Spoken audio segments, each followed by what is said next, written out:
I'm broadcast. Okay, there we go. Um, so I'm also now simulcasting on Facebook too, and that is going out.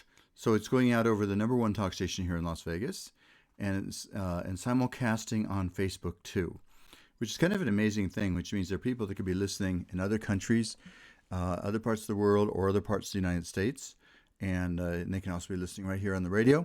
They can also type in the call letters of the station KXNT on the internet and listen on that too, anywhere in the country, anywhere in the world actually. So it's a great pleasure to be with you here tonight, and I welcome those of you that are tuning in right now on Facebook, as well as those of you who are listening on the radio. It's been a beautiful day here, isn't it nice? We had Easter last Sunday, just this beautiful weather today. It's just like, spring can be such a magical moment because when the light of the sun is starting to become brighter. Hey James, how you doing? Hey Debbie, nice to see you both tuning in right there on Facebook. Debbie saying hello and blessed Sunday, and James is saying good evening, everyone. And it's just when we get the sun. It's funny. We are living beings on this earth, right?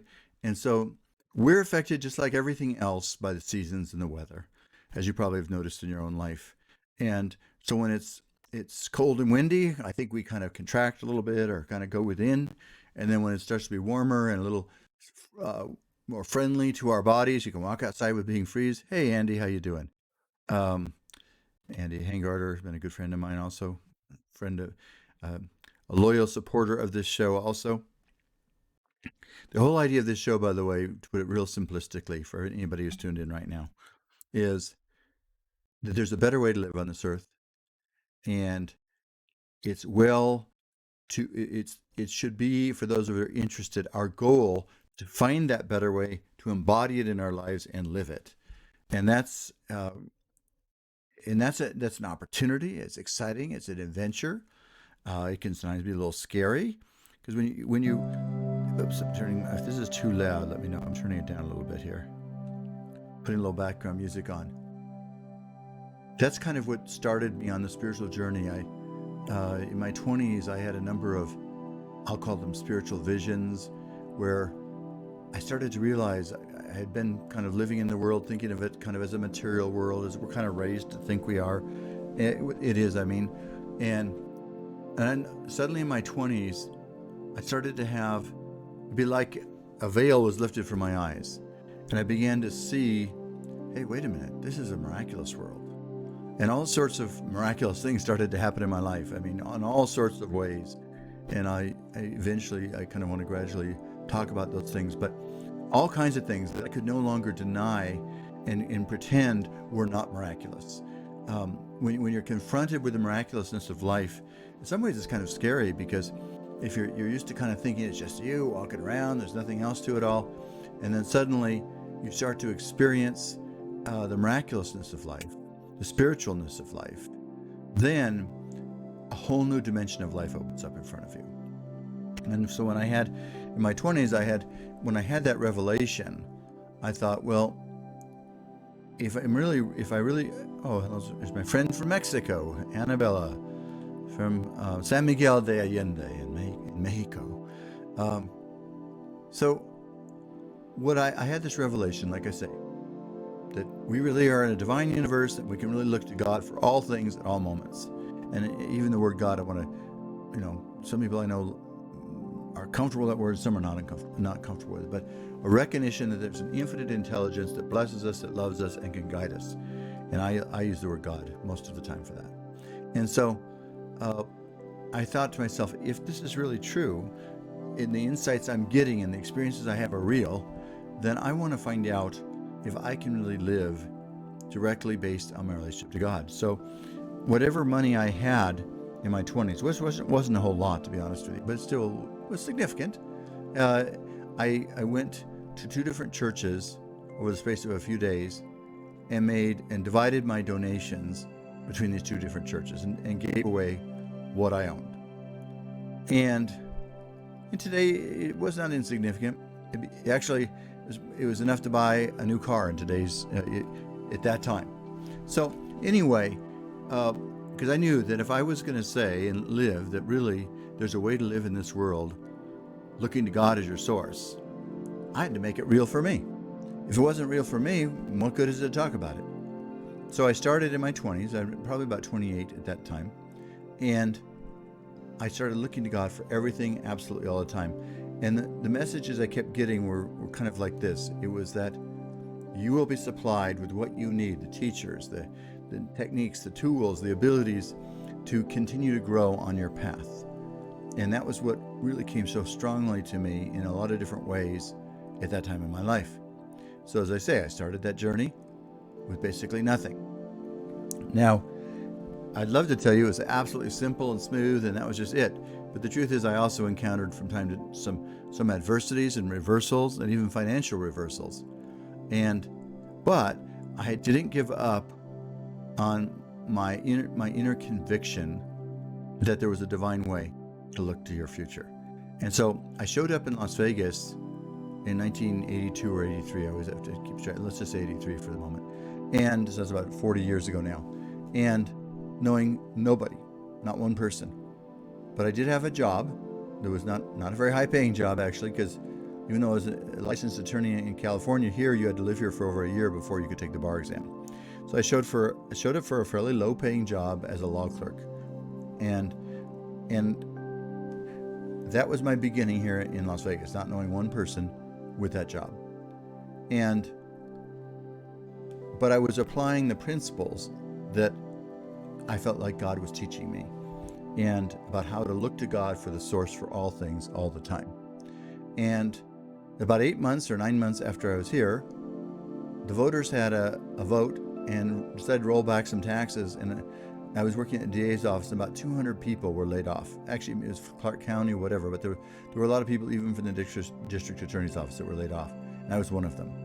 So here I was in a new city, not knowing a single person, and laid off. Well, I knew who I had met in the prior 9 months, but I didn't know anybody after, other than that. And so I decided, okay, well, this is my chance. Again, I'd had this vision of reality that really it's a divine world, the Bible, and it was right that we can look to God for all things. And so I said, okay, here I'm getting laid off.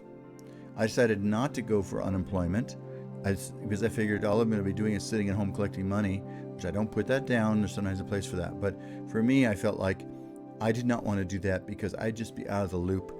I needed to keep staying connected. And what was interesting is somebody called me up and said, I heard you're getting laid off. I have a 1 month project for you.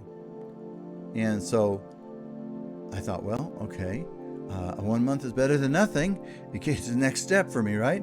So I took this 1 month legal project where I was a law clerk again for an attorney. But I kept trusting the whole time. I created a creativity board. I talk about this in my book, by the way. I created a creativity board with the images of what I wanted to create in my life, all these different things I did that are in my book called The Gateway. And I just kept trusting and trusting and trusting. After I was there for about 2 weeks at this temporary job, the man came in, the attorney came in to talk to me. He says, hey, you know what? Well, thanks, Marianne. She says, glad I'm an attorney here. Well, I'm glad I'm here too. So he came into me and says, something unexpected happened to him. He had a partnership, but his partner had taken a job as the discovery commissioner, I believe it was. I'm not even sure, but a good job. So he was going to be by himself. So he thought, I'm going to go find a different office. He was going to change his life because the other attorney had left. And he said, you know what I'll do? I will offer you free office space until you can pay me rent. Now remember, I was only there for a 1 month job. So when the month was over, he wasn't going to pay me any further, but he did say I could stay for free. And we found an office in one of the little buildings downtown. And I got my own office there. But again, no business, totally on my own. But the adventure, I look back on it, I'm so grateful that God allowed me to have this opportunity, which, by the way, continues to this very moment. It never stops, really. You're never finished. as long as we're alive on this earth, we're in the middle of our creation of life, and we have to deal with what comes up and create victories out of it. But so there I was in that building with him. I started networking. I belonged to a church at the time. I started networking, and I got a case. One case came to me, and it's funny, I was able to settle it within just a few months, not for a huge amount of money. I think it was like $25,000 or something. Wasn't a huge amount, but for me it was a huge amount, and I got a fee out of that. And guess what? That was my chance. I did all these things. I drove all around, met with the adjusters, went out. I did everything I needed to do to make this thing happen real fast. And when that happened, then I was able to start paying rent. And I suddenly was in my own law practice. And I look back on it, it was a very exciting moment in life. And I had some trust me, the stories that I could tell you for my law practice, it truly could be a reality TV show. I represented a guy who was a VIP host for one of the casinos, kind of the old style guys. Some of you know a little bit about that, some may not. But he had all these connections and everything, and I ended up representing him in a case, and some strange things that happened to him, and I was able to kind of rescue him out of that. And so all sorts of things like that, one step after another. And we're going to go to a break in just a second. But what started to happen is, out of nowhere, I started to get some business. And that's what I'm really saying. I mean, just by networking, I started to get business. Okay, this is the Gateway Show. Because, what I'm revealing here to you, I'm sharing with you, is just my life story and how following and looking to God for all things has really worked for me. It hasn't been problem-free, but it has worked for me. And it has led me to an ever greater expression of life. So stay tuned for this show, because I want to share how that works and some of the things that I encountered, because it can work for you too. This is Robert Sidell. It's the Gateway Show. I'll be back in just a moment. For those on Facebook, stick with me. Hey, Ernie. Nice to see you on there on Facebook. So I got to tell you, I've had, honestly, I really could easily have a reality show or a TV show, because the amazing things that I have encountered on my journey, especially I look back then, and the people I met, the stories I encountered. I remember I encountered several young men came to me once and said they were in the gambling business, let's put it that way. And they wanted me to solve a dispute between them. I can't go into too many details, but so they hired me to listen to their stories and decide how to divide up their assets. So out of the blue, I got a chance to meet these very interesting people, kind of like people you'd meet in a movie. And that was the type of thing that I encountered over and over and over again. These amazing adventures of meeting people, everything, the best and worst in Vegas. If you've been here long enough, you come across many different paths of people and different kinds of things. And so I kept growing in my law practice, and I kept moving forward, and suddenly the next thing you know, I was in business for myself. And remember, this is starting with nothing, with no money, and just having been laid off. And I look back at that, and really I'm thinking about it right now, and it gives me a sense of excitement and joy, the adventure of it all, trusting and knowing that I could trust and God could supply. I mean, I got free office space. Just by trusting in the process that I was in. Andy says I attract interesting characters. Yeah, Andy, you're one of them.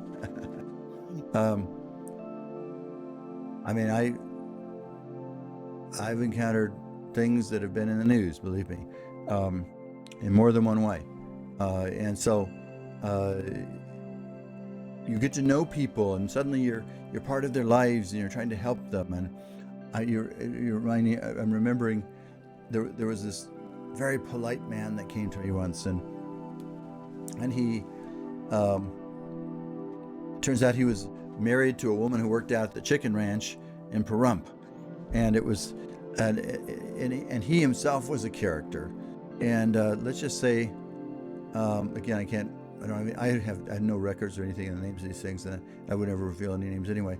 But let's just say some of his activities in his own life were a little bit questionable. Nothing related to what I was doing, but I suddenly got a chance to know this very, very nice guy.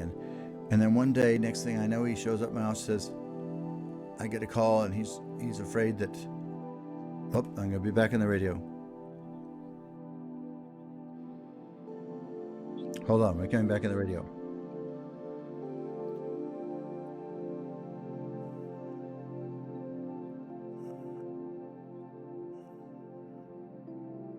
Good evening, it's Robert Sidell. Great pleasure to be with you here. I'm having fun recalling some of the adventures I've been through and starting my practice from nothing. That's what makes it fun. And this show is really about reminding each of us that we live in a divine kingdom and there's answers waiting in front of you, but you have to open your heart. You have to be willing to keep believing.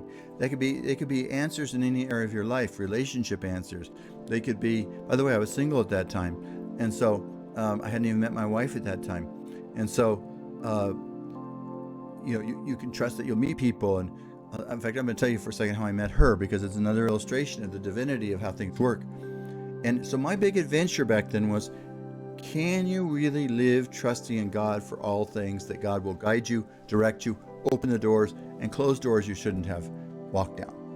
And that was my whole adventure. And that same adventure is what I'm on today. It's never stopped.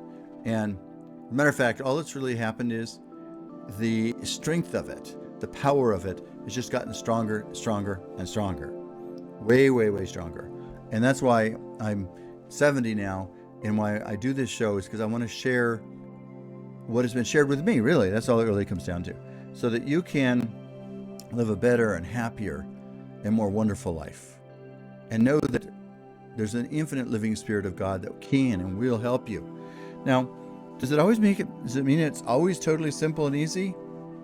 No. Hasn't always been simple and easy for me. There's times I've been terrified, it's like in more than one way. It's like there's one time when two of my key employees quit on the same day, which is the only time in my whole career it's been like that. But that was really scary. I mean, it's like, how am I going to get my work done? What am I going to do? Very, very scary. And so there's things like that I've had to encounter. But in the journey, by trusting and growing, all that's happened is the doors keep getting better, and the opportunities have gotten better. And James is saying amen. Yeah, and that's James. That's what we all have to see. The thing is, we all live in this world, which at times can be kind of crazy. We all know that. I think since social media came along, it's kind of enhanced the craziness of life, to be honest with you. And so we have to decide, what do we believe in? What are we going to anchor our truth in? Are you going to anchor it on the latest whim that shows up in social media? And I'll just call it whim. I'm not getting political here, just whatever whim it might be, the latest fantasy or popularity thing. Is that what we're going to guide our life on? Are we going to look to an eternal presence of God as our guide? And I choose the eternal presence of God. Now, I'm very humble about the divine journey, because I know it's very real, very, very powerful, and it should not be taken lightly, to be completely honest with you. It should never be taken for granted or lightly. And by the way, whatever gifts we get spiritually, we have to always remember they are gifts. They're not designed for us to go around saying I'm better than other people, because they were a gift to us. So, but that doesn't mean sometimes we don't fall into those traps. And if we do, there's an old saying that the spiritual ego is the most devious ego. It's the trickiest ego to move beyond, because it's very easy to think, well, I know so much spiritually, or this or that. And if we get too caught up in that, then we fall into a trap too. And you can see that with ministers, you can see that in churches. I mean, that's why you see it out in the news lots of times. So for me, I've had enough experiences, even including humbling experiences, where I've run into dead ends and things, that I'm reminded of the fact that, and continually reminded that, thank you, God, for your blessings. I'm just grateful I'm alive. So the thing I want to say to you, wherever you are right now, is there's a divine grace. Marianne, thank you, so sweet. Marianne, my friend who's an attorney also, I believe a lawyer is an honorable profession, and she says, I am an example. I've tried to be the example of that. I really have, Marianne. Am I perfect? Absolutely not. And I don't think anybody's perfect. I want to tell you something I realized a while back, by the way, related to integrity. And integrity is like being on a diet. You might be fabulously good on your diet, and then suddenly you have a week where you're not so good on it, and then you just get back on track. And that's sort of how our integrity is as people. I seek a high standard of it, and you have to constantly keep correcting and improving, and it's just the way it is for all of us. It's not just black or white. You are this way or you're not, for any of us, I think. And anyway, so I'm coming back to what I'm saying in this journey. I had the spiritual awakening in my 20s. Suddenly, this recollection, you call it, maybe it's not even recollection, but just awareness came upon me in many, many different ways. Lots of dramatic things happened for me where I couldn't even pretend anymore it's not a divine world.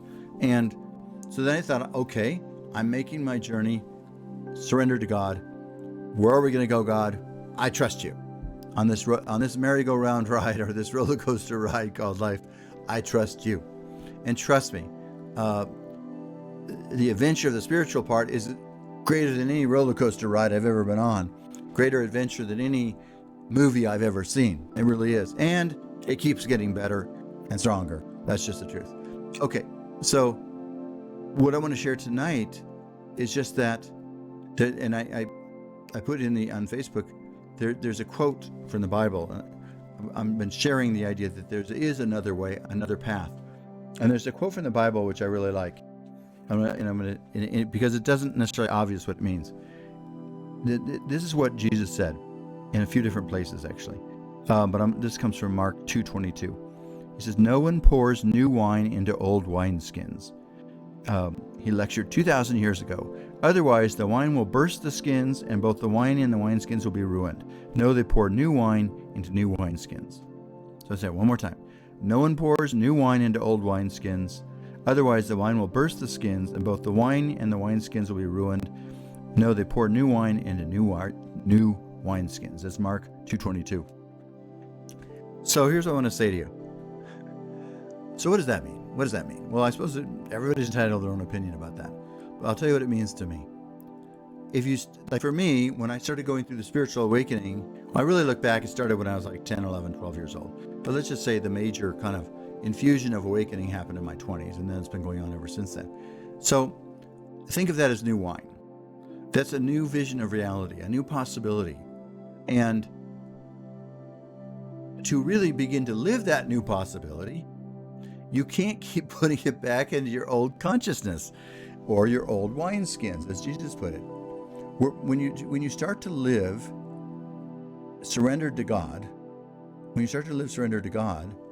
then new possibilities keep coming to you all the time, and new visions of what's possible in life. And one of the things I guess I'd have to say to you is just my personal experience. Life is inherently miraculous. It just is, all the time, every moment, all the time. We never leave the miraculous dimension of life, ever, ever. However, it doesn't still mean always there are simple solutions for everything. And sometimes in this miraculous kingdom, you may encounter a miraculously difficult situation. I was just counseling somebody today about a relationship experience the person is having. And the bottom line is it's not simple for this person.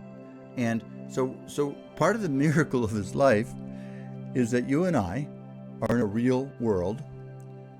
When I first went through my spiritual awakening in my 20s, I started thinking, this is not really, it's not real. I mean, and a lot of people have gone through that kind of experience, but it seemed kind of unreal to me. And I could try to explain why, but it doesn't really matter. But I remember I was at a seminar and I was talking to one of the teachers there, and he goes, "It is very real." And I've always remembered this. He goes, "If you try to step out in front of a bus, you're going to get killed." And so this world, no matter how miraculous it is, it's also very, very real. If you walk out, years ago, I was walking in the jungle of Costa Rica on a very beautiful tropical rainforest.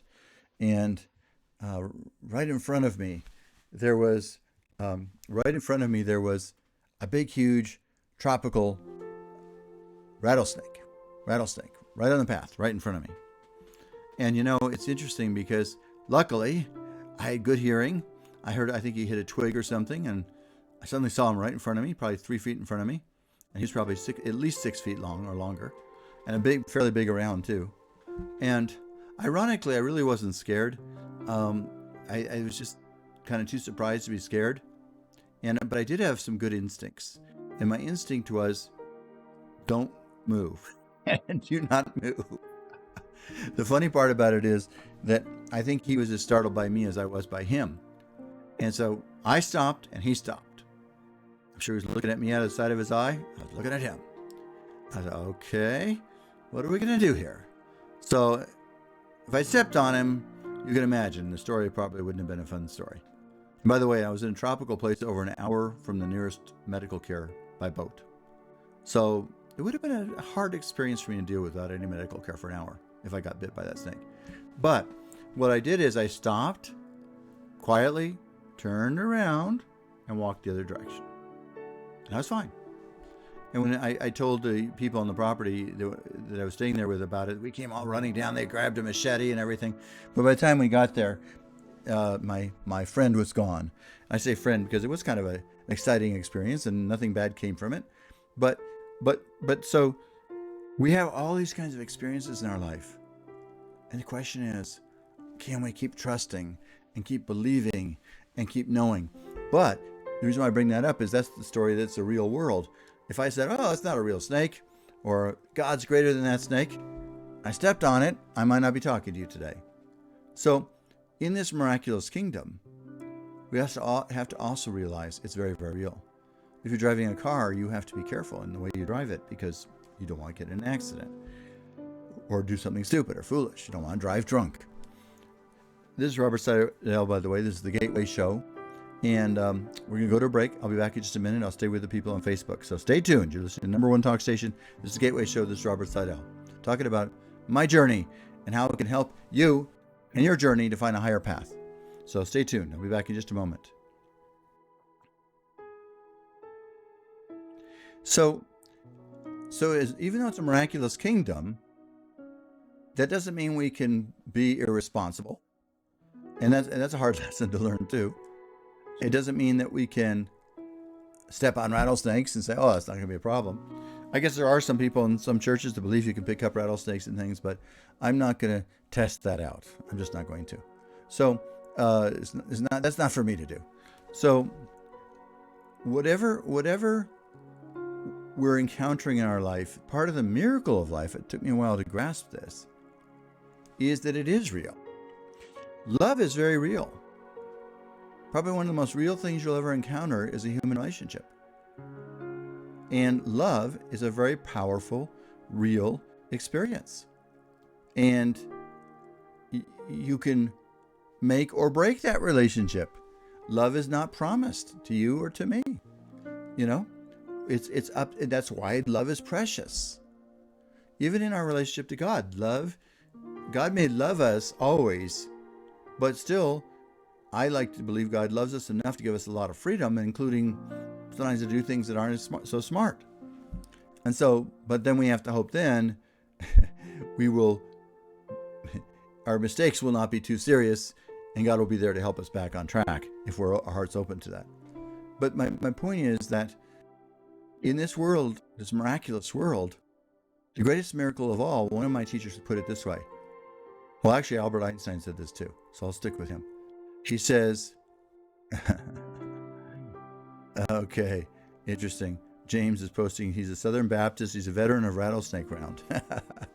Well, James, we'll have to talk about that someday. I'm just glad I didn't have to test that with that rattlesnake. I guess I had my own test, by the way. My own test was that by being peaceful, I was protected. But coming back to, again, this for a second, in a real world, whether it's love or anything else. Okay, hold on just a second. Just 1 second. Hold on 1 second.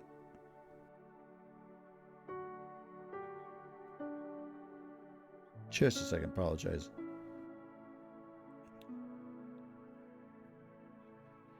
Um, so we live in a miraculous kingdom. And what Albert Einstein said is there's two ways to look at life. Either nothing is miraculous or everything is miraculous. So I choose part two. Everything is miraculous. Now, in my particular case, everyone has a different insight. I've seen so much miraculous stuff that I can't deny it. But at the same time, I'm very humble about it, because how do I know the infinity of how God works?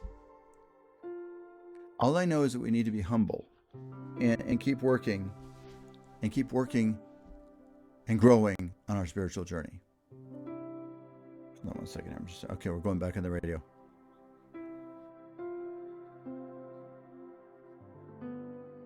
Good evening, it's Robert Sidell. It's fun for me. I really want to thank those of you that are sharing with me on Facebook as well as the radio. It's fun the spiritual journey is actually a lot of fun. It's something you don't hear too often, actually. It is actually a lot of fun. As a matter of fact, I'd say it's more fun than anything else in life. However, it also filters into every part of life, every single part of life. So it's not like it's separate from life. Your life is your spiritual journey. And just the other day, I was thinking to myself, whatever we encounter in life, things we like, things we don't like, they're part of our spiritual journey. And then we have the opportunity to figure out how to utilize them to grow, become something greater, and increase our love. So, for example, if you're in a relationship, as I was saying, that's one of the most real things you'll ever encounter. And the world was set up in such a way that you're not satisfied with anything but real love. I mean, mechanical, artificial, robotic love wouldn't be happy for you. That's why people, even if they have a lot of money, they can't buy love.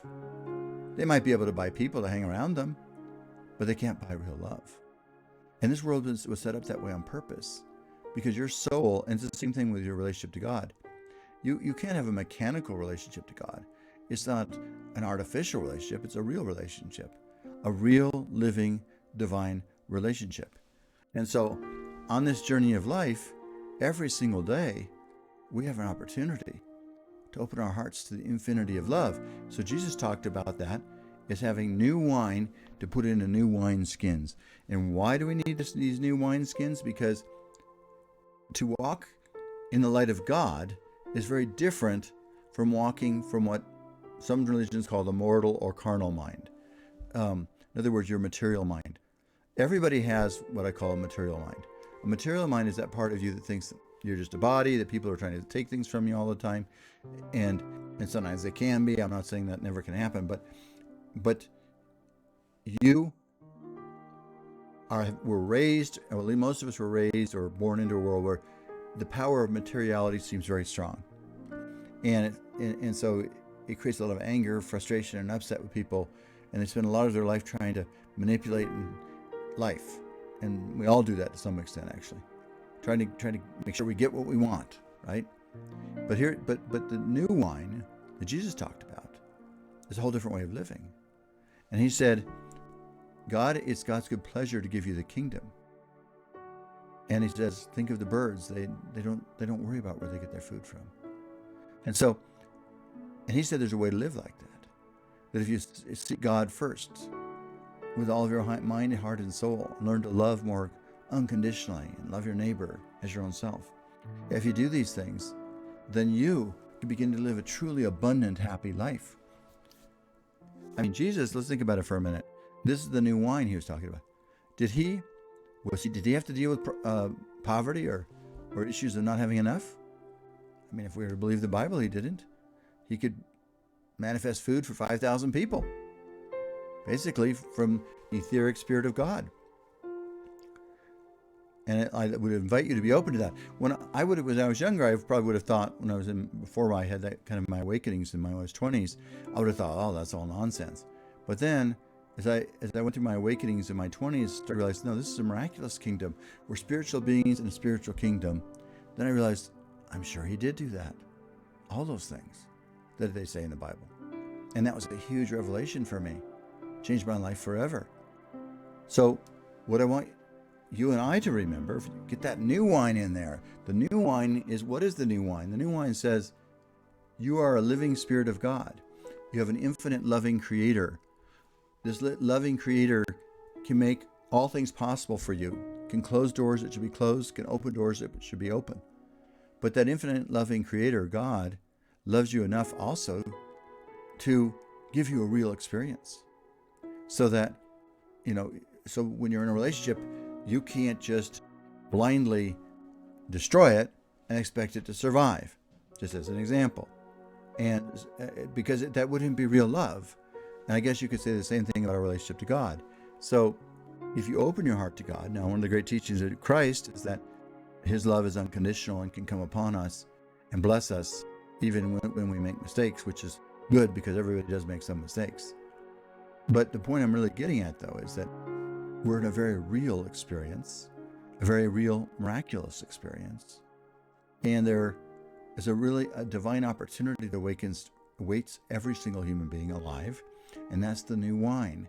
It's not the old way of living. It's learning to look within yourself, your own divine self, and your relationship to your heavenly creator, and know that God can guide you, can take you, can open the doors that need to be opened. Just like I got office space just a month after I was laid off, actually, from the DA's, district attorney's office. I got free office space. Well, and that's exactly, that doesn't happen very often. Free office space?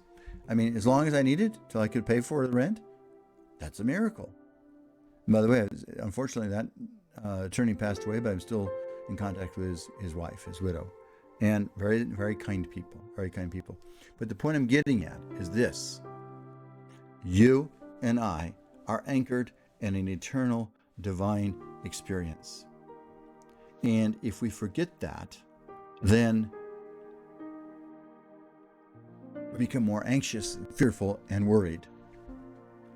I had a realization just the other day, and I looked it up even this morning. Some of you might have heard of the Gulf Stream.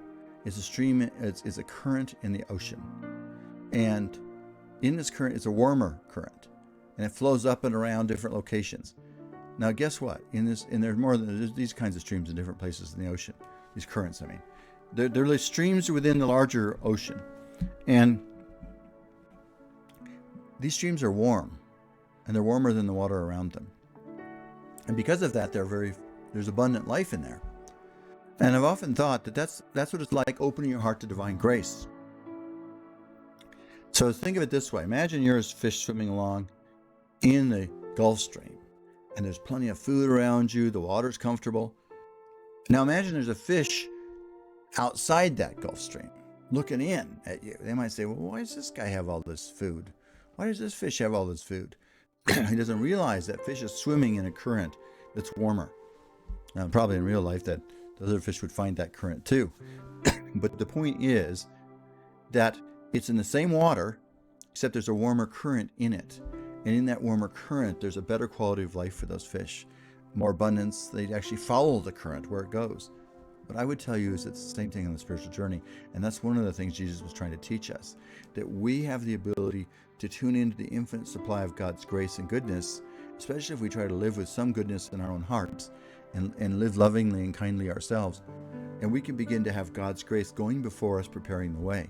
Just like that Gulf Stream current goes before those fish and gives them the food they need. And somebody could look at your life and say, I wonder why that person's life seems to work better than other people's. It's not because the person's better. It's only because that person found this current of grace, this current of love, of divine grace and divine love. Jesus called it new wine. New wine. And this new wine, if you want to live with that, don't put it in the old wine skins, because in other words, if you're trying to really live from God's grace, then you have to start really putting that as your consciousness, that there's a living God, and that living God loves you and wants the very best for you. And no matter what the world wants to tell you about it, that's the water outside the current, you still have a right to live in that divine grace. Now think about that. No matter what the world is telling you, you have the right to walk in that divine grace. Because in this world there is a constant force saying, don't believe in God, don't believe in good, don't trust, Don't walk in light. Don't walk, because that's not real. And I'm very compassionate, by the way, all the time for anybody who feels that way. I have some dear friends that are somewhat atheistic. I always say somewhat because I don't think it's a done deal. In fact, one of my friends who always says he's an atheist, he just went to a Catholic church recently and took communion. I asked him, did you go to take communion? And he goes, oh yeah, I did. I said, well, I could tell, even though he's lived his whole life saying he's an atheist, he went to Catholic church and took communion. So he hasn't totally closed the door to anything. And the point I'm getting at is that for each of us, in our own way, we have the opportunity to take this new wine, a new paradigm of existence, the divine paradigm that Jesus spoke about, where you can look to God for all things, that you can trust that God can supply you with what you need when you need it.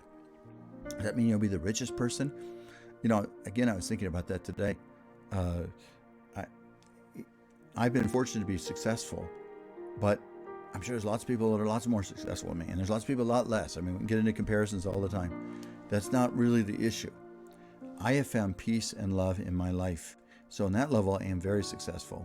And it still doesn't mean there aren't stresses and struggles for me at times.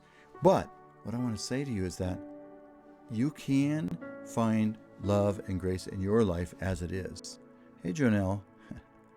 That's my Hawaiian forgiveness friend. And by the way, I do like that prayer. I use it almost every day.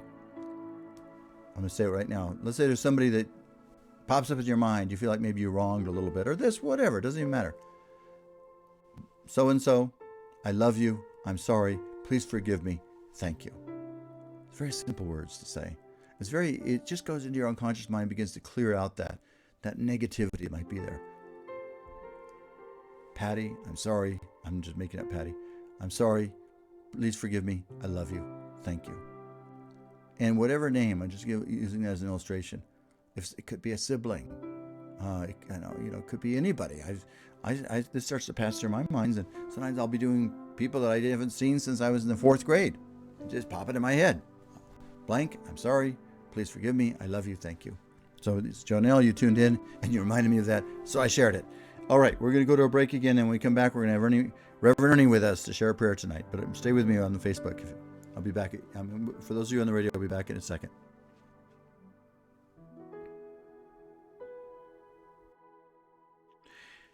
So it comes down to this new wine I'm talking about.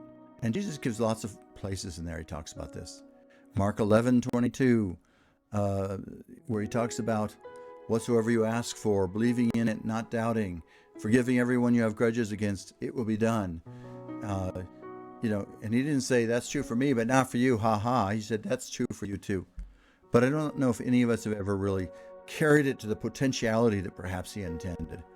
But still, I would tell you that he created an intention and a gift for each of us that are open to it, of walking into ever higher dimensions of love, grace, and healing. And I ask for his grace and healing and protection every day, every single day. And I have probably my own unique approach to him, because we all do in our own unique way. But still, his living presence, I accept every day in my life, every single day. I open my heart to divine grace and healing. And I pray for the same for each of you. For each of you, that God's infinite love and grace and healing and blessings might open the doors for you, might give you new wine in new wineskins to put it in, so you might become a vessel of miracle-making light. Think about that. You might become a vessel for the light of God. A vessel for the light of God. Think about that. And how do you do that? You become a vessel, a new wineskin. Let that new consciousness come into you. But I will tell you though, the old self, some people call it the old man, but the old mind, the material mind, the carnal self, it's pretty deeply rooted in us. It's not always easy to break free from that. And it takes a lot of constant growth, certainly for me anyway. And so if you find yourself reverting into old ways, the old wine, just remember, say, oh, I just see what happened. I see what happened. I went to my old ways. I'm moving back to the highways. I'm going back to the high road. I'm going back to that new wine where I know I live in a miraculous kingdom where God loves me, can go before me, and open every door, can protect me from what I don't want in my life, and can deliver me. So I pray right now that whoever you are, wherever you are, God's infinite love and light might forever bless you on your eternal journey on this earth. Your eternal journey, including on this earth. And you can say whatever way you want to say it.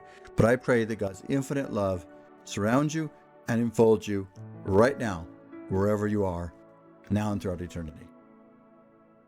We all need that grace. Sometimes we're more aware of it than others. Sometimes people don't think they need it, or they kind of think it doesn't apply to them. But that's all right. Everybody will recognize it in their own time, in their own way. All right, we're just about to go back on the radio once again. Whoops. I got to get my friend Ernie on the radio here. Hold on a second here.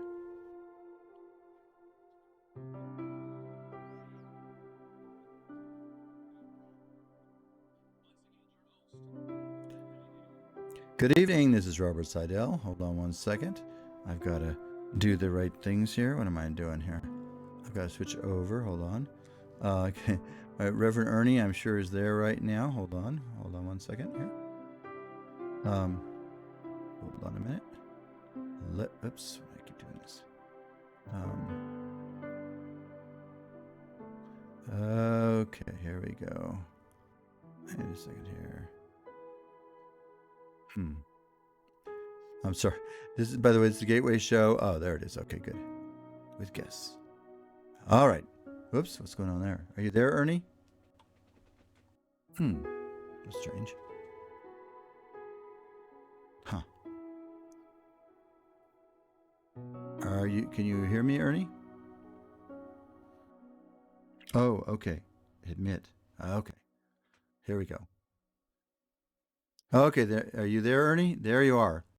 Now, what is this other little thing on the side here? I don't know what that is. I don't know what I did. I set this up. My son usually sets it up for me, but tonight I'm doing it myself. So, may not be 100% right. But anyway, I can see you, Ernie. Yeah, I can hear you. Okay, good. Can you hear me? Yes, I can hear you just fine. And Thank you. I'm assuming everybody else can hear you fine too. I don't know what this little thing is off to the side. I'm not quite sure.